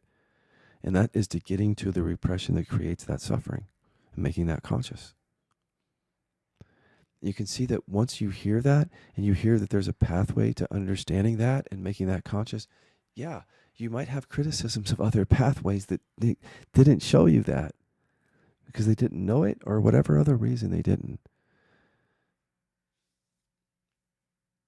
You see, because this is not just picking another pathway, it's getting to the root of your suffering. It's getting to why you chose those methods in the first place. Because ultimately, this is an accountability that we have to have on our own. I've had to take responsibility for myself as a teacher, is what this is really about. The house that's on fire is my house. And it has been for a number of years as a teacher, as I've seen this bypass. And yours is too. And so is non-duality's house is on fire. But whether people are waking up to it is another thing entirely. It's just a story. Your house is on fire. But what it means is there's a massive bypass is what it means. And people are just walking willingly into it because you can stay safe and get love and approval. And have some recognition of awareness, but not have it embodied, and still suffer and not trace the suffering back to what you missed on the path. That's how the system is designed, just to stay unconscious around it. Get sick, get cancer, chronic pain, not know why. Be a teacher, not know why. Not be able to help other people, know why.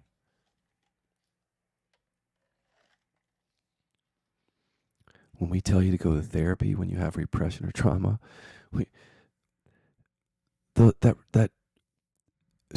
we tell you to go to therapy when you have depression or anxiety,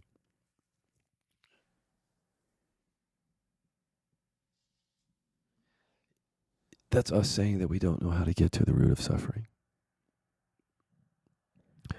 Because you don't have to look far into the science to see that that comes from trauma and repression.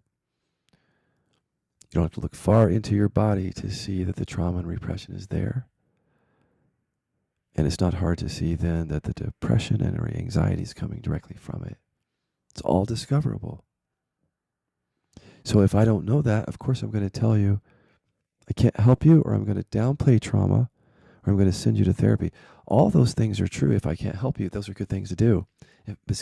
But I should be honest about it. My beef is with us teachers who cannot admit that we're leading people into bypass. Cannot and will not look at it and do any kind of self-analysis on it. I think that what we have to do is own the narcissism in that. That's what I've had to do. Own my own narcissism in that.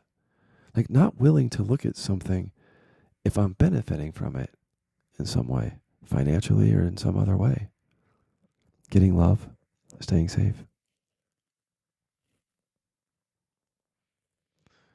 Yeah. All because I didn't want to get angry.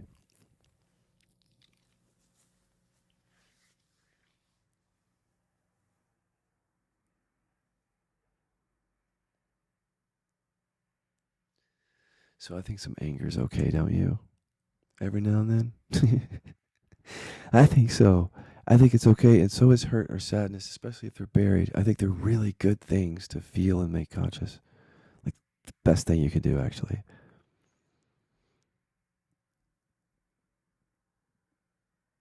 So I hope this encourages you.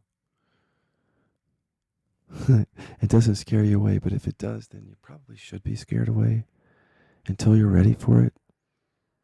Honestly. Yeah, you should be. Because I just don't want to lie to you. This is challenging work. We get to the root of suffering, and your system doesn't want it. Doesn't want the freedom that we're pointing to here.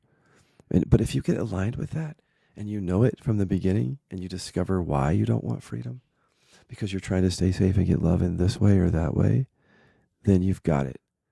And you're making conscious what you need to make conscious to get free. But just remember, it's not going to show up the way that you think. You will have to feel and express things that you don't want to feel and express, because you can't make an end run around that stuff and also be free, because our suffering comes, a lot of it, from emotional repression, unprocessed emotion. And for a lot of that, for us, is anger, repression, and spirituality. Not all of it, but some of it. A big part, actually.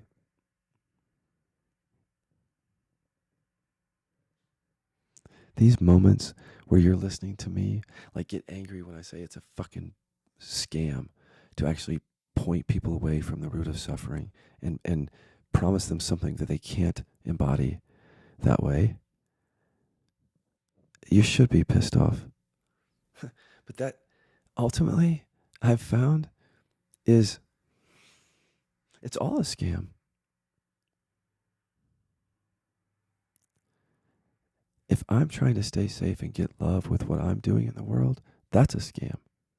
It doesn't have to be financial. If I'm here trying to get your love and approval or stay safe from what I've buried, that's a scam. So hopefully you can see that if I get angry at that, at least I'm finally not scamming you in that way. I'm not trying to get your approval. I'm not trying to get your love, and I'm not trying to stay safe in the world anymore.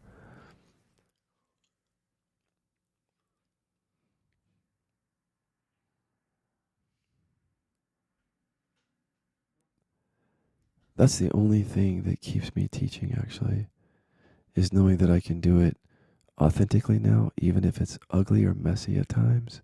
And if not everybody likes it, that's everything, guys. That's everything. Thank you.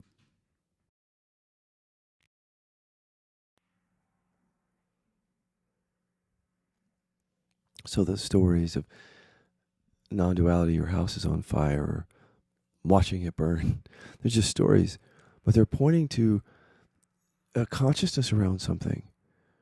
And once you're conscious of it, you can't really ignore it. And how you become conscious of everybody's different, right? We might be first become intellectually aware of something. We read about it. Then we might go into our bodies and discover something. But once we really see where the root of suffering is, it's a game changer. And that's so related to, what do I have that's unprocessed? Because what I've learned is the more I open to emotion, the more I open to experience. And therefore, the more I open to an opportunity to see what else is there for me. And until I live that, I can't even know. But I can tell you where it would be for me would be fear of feeling and expressing anger. If it's there, or feeling and expressing femininity. So I just have to stay open in those areas and see where my triggers are, if there are any. So that would be like holding on to something because I haven't felt or expressed the anger around it yet. And that's always been the root of suffering. I see that now. But if I, that's where it's going to be. I don't know where else it would be. I've never seen anything else except for these repressions that create this since this work has been developed. So just stay open to that and watch how I open to more experience. Like what I mean by that is not just like spiritual talk. It's like by just showing you my anger on this podcast or crying on the last one is opening to more experience. You see more of me. So there's more opportunity for me to see what's still unprocessed. It's all it is. It's all relationship is, really, is opportunity to be conscious. Or not, right? What a great opportunity we have, though. Yeah, that would be where my unprocessed, or like not, discovering where my boundaries are and finding that sometimes you have to learn it the hard way, like by just holding on to something for a little bit. If that happens, and I know there's something not expressed, not felt, so that I've learned to go to that. And sometimes what I'm saying is sometimes you have to have the experiences before you even know what's there. So you have to live and embody presence and see, right? And I think we can do away with the I'm done. I mean, I reported that I don't have any stored anger that I can detect with this work. Does that mean I'm done? To me, I don't say that. I'm done. Where does that come from? Even if we don't say it, but we think it or we feel it, that's a safety mechanism. Because what are we done? We're done with what? Feeling and allowing, or done with being and experiencing? Or we're done with seeing if there's any unconsciousness? I think it's the ego that wants to be done, just like the ego that wants to seek enlightenment. It wants to think it's done.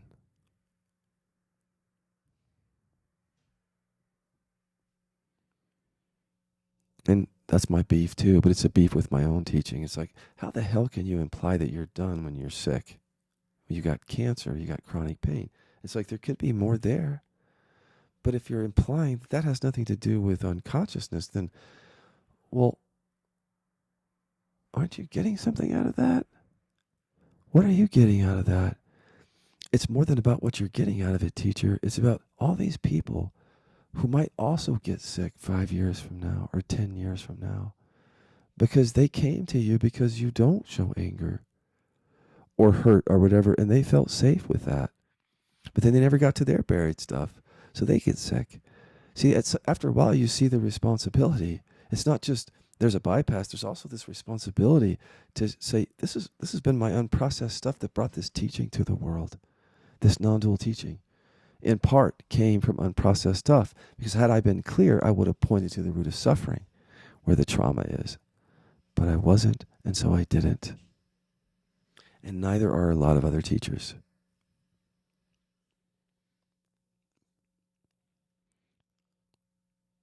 But many of us are blind to that, I've learned. Like, we actually, on some level, kind of want to be blind to it because we want to stay safe and get love. And once you pull up that brick, though, and you see what's here, you can't. You really can't. And it starts to change you. You know, in so many ways, it starts to change you when you get to the root of suffering. Because you're getting to the root of suffering.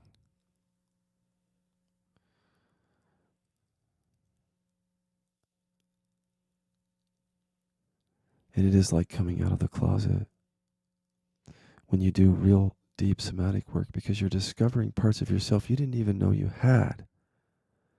And it's like becoming acquainted with that and then letting other people see that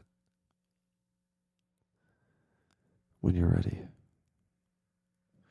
And then there's another part you didn't know you had. And these are not just stories, these are entire emotions that you buried or parts of yourself.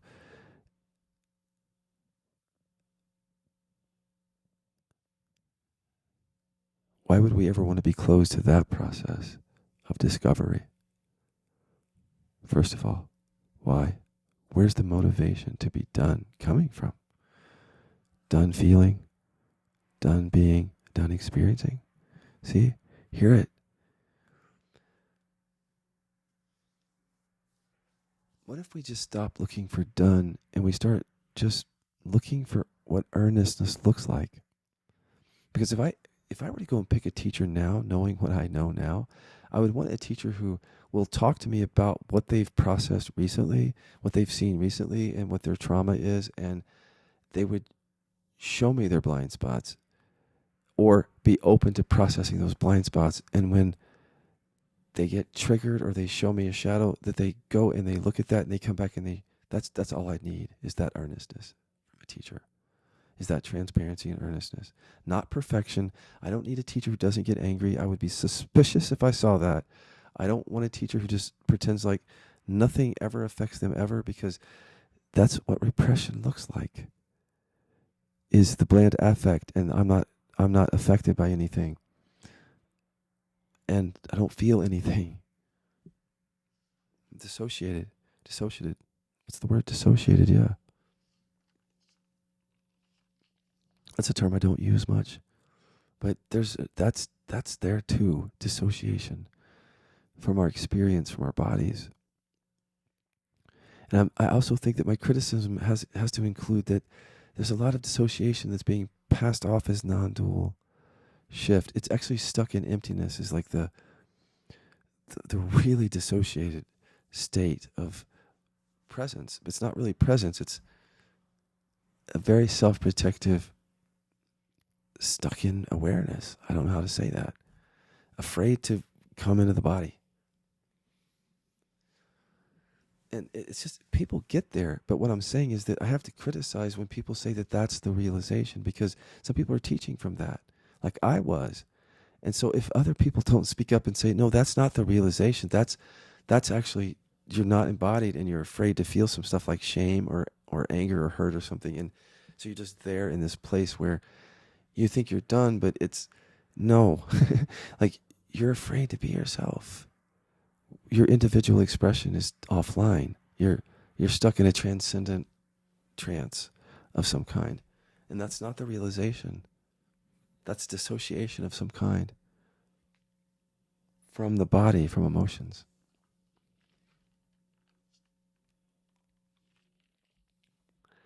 It's barely a head awakening, really, because I mean, with most head awakenings, people aren't stuck in the emptiness. They're still willing on some level to feel and allow stuff, but some people just won't. They just get stuck there, you know. And so that has to be criticized, even though a lot of the teachers criticize that too. We all do. But my criticism is we don't talk about it from a trauma perspective and why people are stuck in emptiness. They're afraid of feeling stuff. And a lot of these teachings don't address that, the buried stuff. So there's my criticism is lobbed at the teachings. Not in everybody stuck in emptiness. That's a trauma response. I don't have a criticism of people who are trying to survive. I have criticism of the teachings that say, don't pay attention to the trauma conversation. That's my criticism. I'm going to keep saying it, but on this podcast, but after this podcast, once you guys have heard me say this, I've been saying it for about 3 years.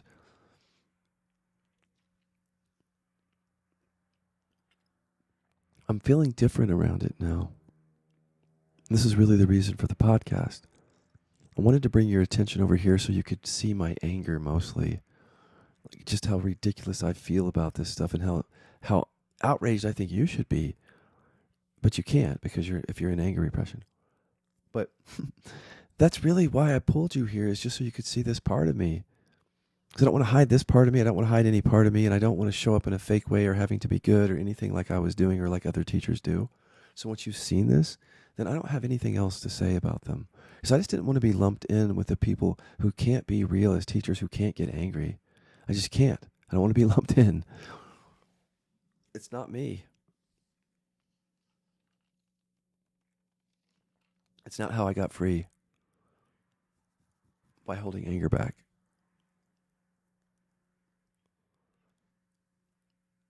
Whether you think I'm free or not, it doesn't matter. Because you have to deal with all the shadows and stuff with repression work too, where people will just insist that you should be showing up differently. Just insist on it. And you just have to work through all that too, you know? You shouldn't be angry. All that.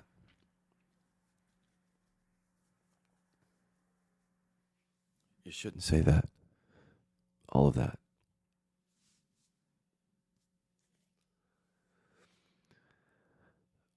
But yeah, I'm definitely different around it. Like I said, I retract the statement from Bentinho because that was coming from anger repression.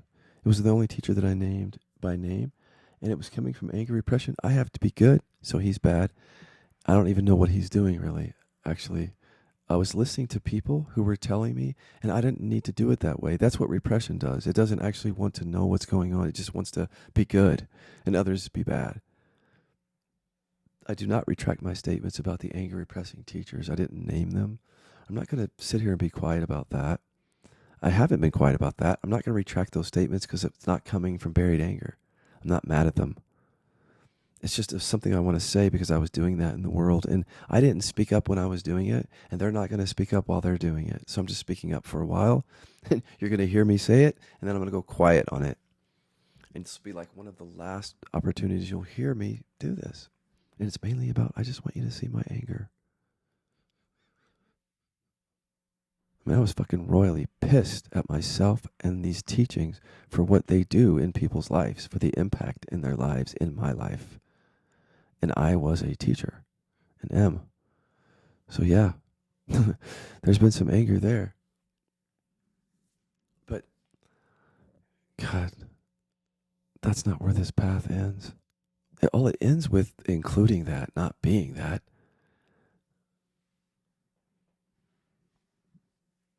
Being able to express that, not just ended up being angry. That's not freedom.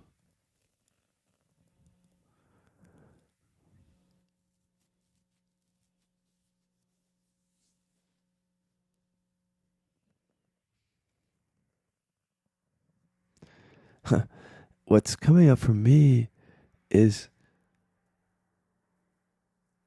so much lately, since doing the repression work, is how love is different for me. How anger is love, hurt is love, fear is love. When those things are transmuted, they're transmuted to presence, to the same love that we call love in non-duality, presence. It's all love. But we're afraid of love. We're afraid of ourselves.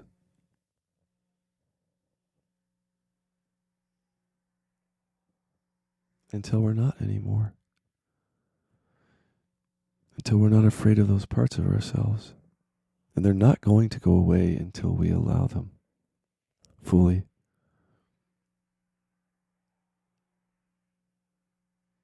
And the suffering that's created will not go away until we get to the root of the suffering that's creating it.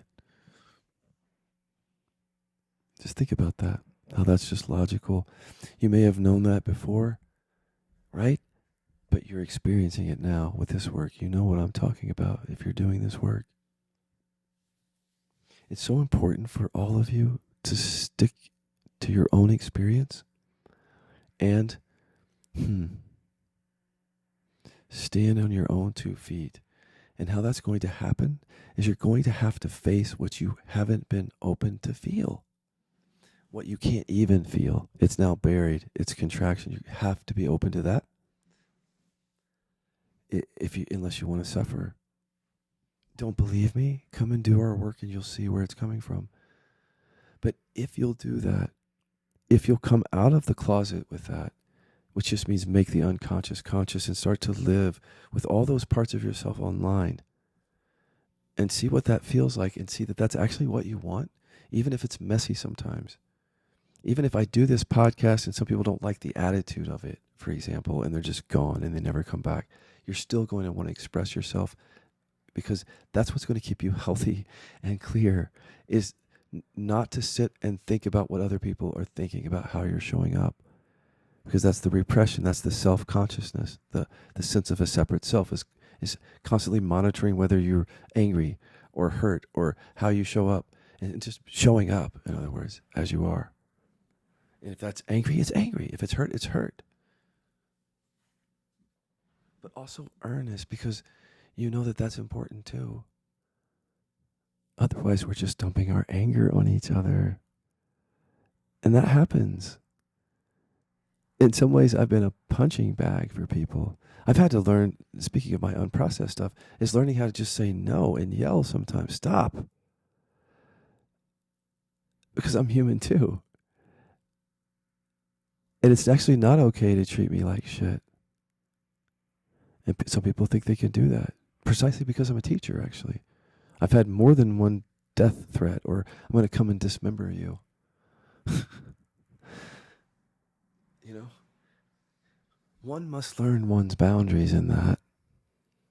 And one's ability to get angry at times.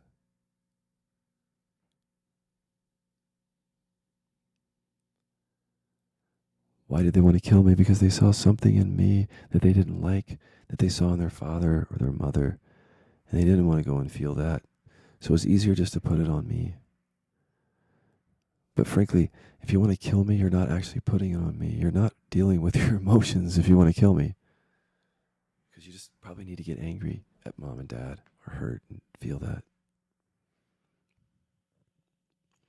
But that's been another thing is just setting boundaries. You know, like I couldn't do that as an anger repressing teacher. I couldn't say, stop. Just stop, please. Stop. I would take shit because I thought that I had to. I thought that's what awareness was. You just sit and allow it all. But see, we're not allowing it all. When we're burying anger, we're not. We have to get to the buried stuff, the buried hurt. Because if we have buried hurt, we're not allowing it all. We can't.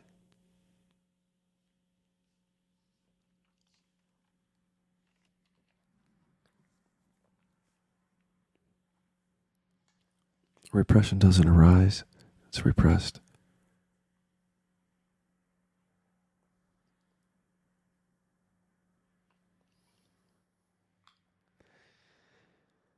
Love is what it is. In the end, everything transmutes to presence. You'll see it. But, I mean, our consciousness cannot imagine the freedom that repression work brings. Like that's not just a saying. Our consciousness literally can't imagine it. And instead of imagining freedom, it will imagine limitation and lack. And I can't. And I can't be free. And I can't say this. I can't feel that.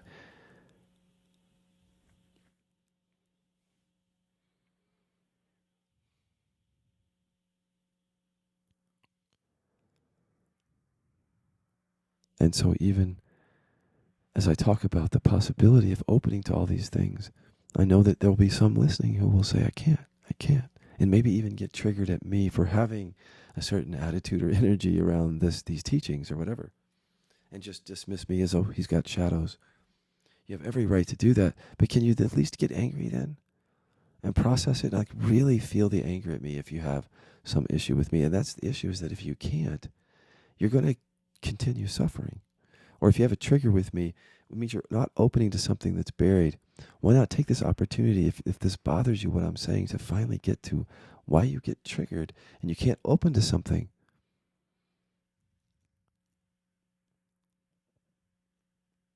Because it's the buried stuff that you can't open to. And that produces the stuff that you see in awareness that you're suffering.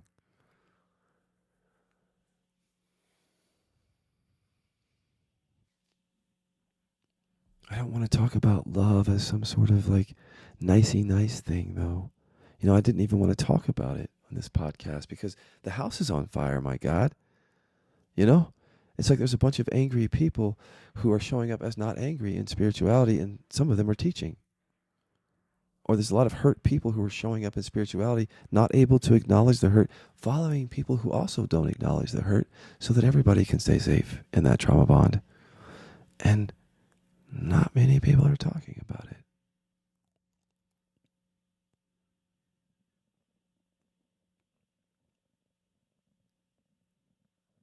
Or getting something out of it.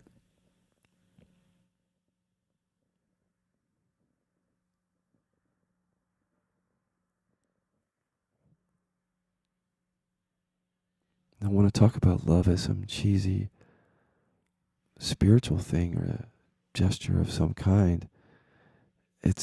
I'm talking about really including it all.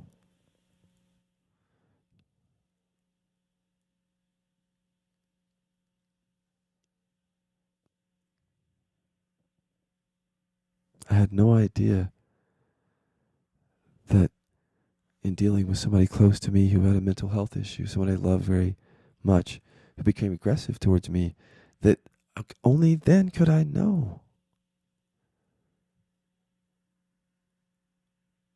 who I am.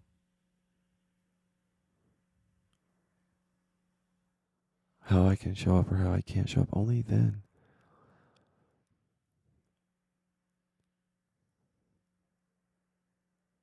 I mean, that's something that you can only live. Do you know what I mean? If someone says, well, do you still have unprocessed stuff? I'll say, I don't know. Let's be in a relationship and see. Right? I don't know. But wow, isn't that what life's about? Because I'm so open to see it. Because I've just seen so much freedom that I can't imagine saying, I'm done experiencing that freedom. I'm done feeling. Because I'm telling you, when I look back, when it comes to what I haven't processed or to the love I haven't opened to fully within myself, it always comes back to the same thing. In some situation, I didn't say something. I didn't express something. I didn't feel the anger that was in my body. I didn't something. I was afraid of that, and I created suffering for myself.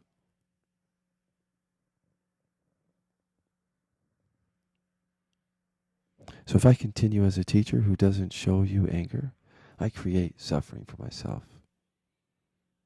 being something that I'm not.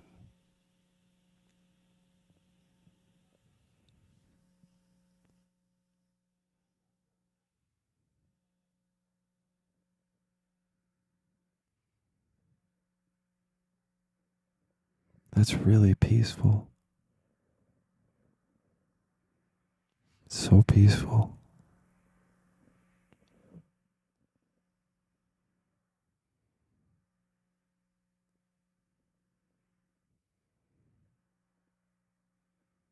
To feel that wholeness of your authentic self, even when it shows up in a way that looks messy or that people don't like, but to still be okay with it.